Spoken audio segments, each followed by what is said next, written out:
We're still up on Oak Hill, and behind me is the Eternal Flame Monument.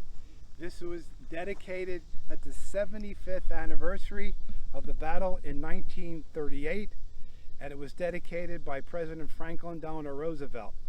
If you notice, the monument has two different colors.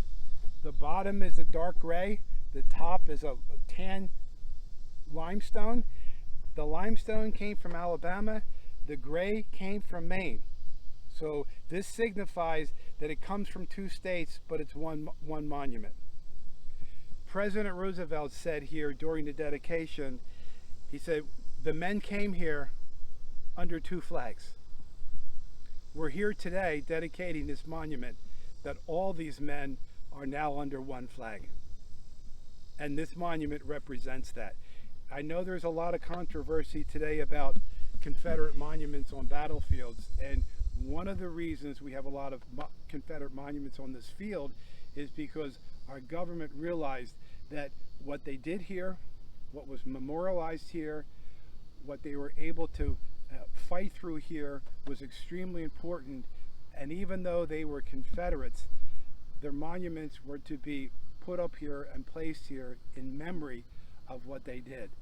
So the Eternal Flame Monument is extremely significant because it's two different stones put together into one monument, signifying we are now one union again.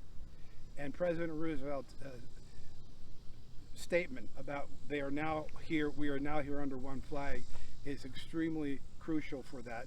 So our government believed that it was very appropriate, and it was apropos to allow southern states to put monuments up on this field to their regiments, to their corps, and to some of their generals.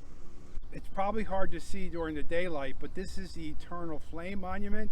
So that flame was lit in 1938 to be lit forever, signifying that after this awful battle, we are now one nation, and we're shining a bright light out into the world to be a union.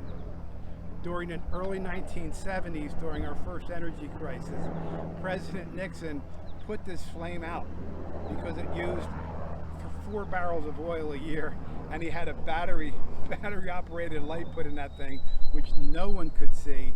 And then by 1982, President Reagan relit the flame to never be put out again.